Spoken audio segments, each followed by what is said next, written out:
Yo, what's up? This is Gilberto, and thank you for following my channel. Thank you for following me on all social media platforms. Now, today I brought up another way of playing the major scale, and in the title I told you stop playing the universal scale on the bass, because most of the time we have like one way of playing the scale, and this really hinders a lot of what you have to do with the bass at some point, because the universal scale or way of playing the scale or the major scale is like a worldwide common way of playing the scale, but it's not the only way of doing things. I always don't believe in one way of doing things, that's to be honest. Okay, now this is going to a little bit twist your mind. If you've never used that type of playing, you can shift this and see how you make it up. So pick up your bass and we get started.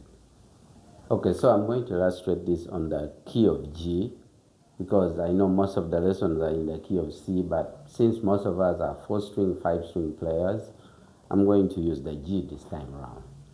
So let me first show this clearly. Worldwide, most people play the major scale like this, whatever key.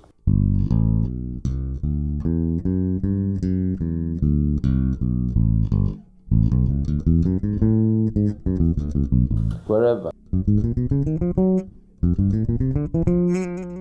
This is called a universal fingering, whereby the fingering starts with finger 2 to play the scale. So I'm not there, and I know most of you learned from there, but I'm showing you the another way whereby you make it's a forward playing. You play moving forward, but using starting with finger 1. So look at this. So we are in the key of G. First of all, what are the notes in the key of G? As you can see, in the key of G, the major scale, the notes are G, A, B, C, D, E, F sharp, and G. F sharp is the last note, what's called the leading tone. Now, I'm going to put my finger 1 on G right here on the 3rd fret. Then I pluck it. Then I'm going to put my finger 3 right here, not finger 2, finger 3 on the A, 5th fret. Then I'm going to put my finger 4 on B, that is 7th fret. Then I'm going to come back with finger 1 on C, that is 3rd fret. Then finger 3 on D, 5th fret. And then finger 4 on E, 7th fret. Then I'm going to come with finger 1 here on the 4th fret, and that is F sharp, then to G. Then I have it fully. That's how it goes, like this, looking at it smoothly.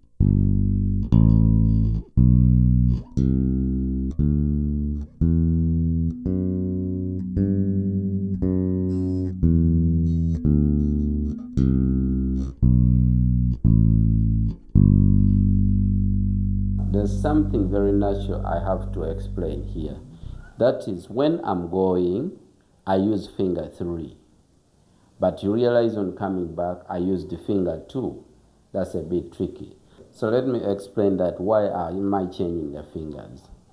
So from G to A is a whole step.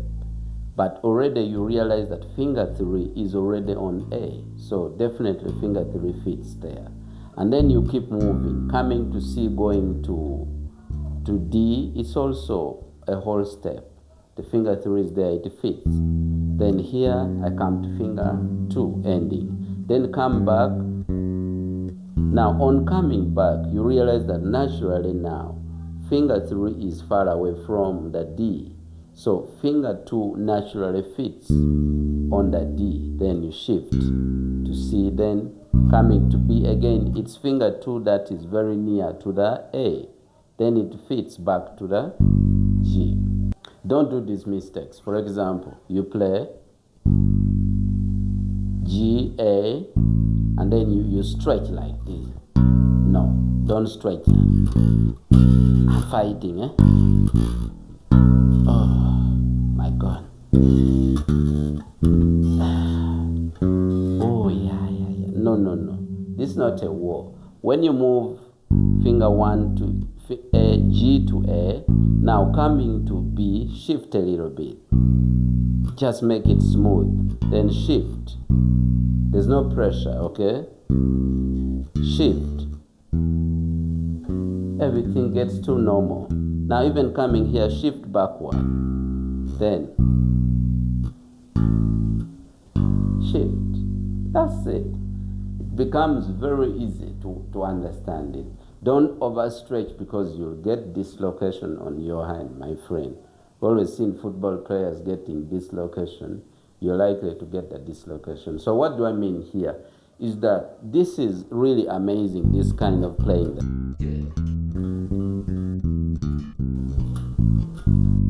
It creates a lot of environment that is unusual, you understand, on the bass. And you can even extend it to 2 octaves, you understand? That is, you could play, this is what you've been learning up to 1st octave.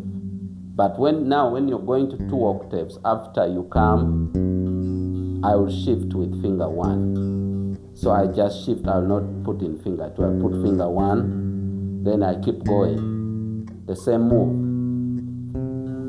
Then, now I shift with finger 1.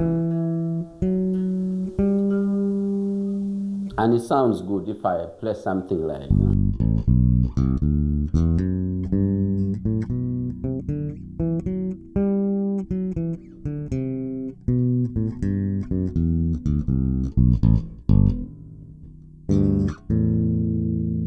you see, I kind of swing my scale. The reason is what I played in the beginning, I was kind of swinging my scale like,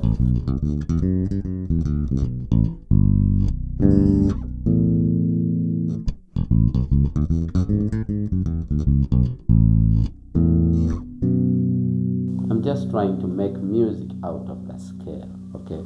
Not necessarily playing scale like a formula that is mathematical formula, you understand? Make music out of the scale. If you just play the scale,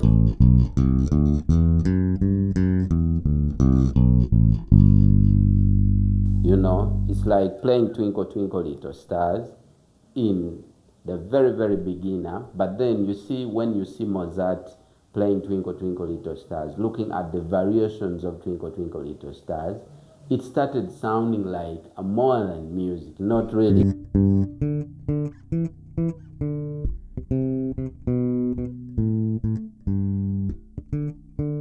So Mozart played different variations of Twinkle Twinkle Little Stars, and they start sounding like music beyond understanding, you understand? So don't just play, learn the scale well like I've shown you, but then, you know, yeah, take it slowly, with finger 2, with finger 3, shift to finger 4, finger 1, finger 3, shift to finger 4, then finger 1, finger 2, then come back, finger 4, finger 2, this time changing, shift to finger 1, finger 4, finger 2, shift to finger 1.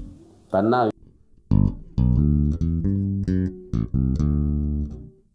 you can now play something like that. Play around with it and make fun out of it. There are so many things you can do with your creativity, okay? Yeah, so I hope this lesson has helped you, especially for beginners, but it helps as well intermediate, and even people who've been playing bass. I've met people who played bass for 10 years, okay? And you know, and I've never played bass for 10 years. No, I'm not yet 10 years old in playing bass. But then I've met people older than me in playing bass, and they say, I've never used this, I've never used this.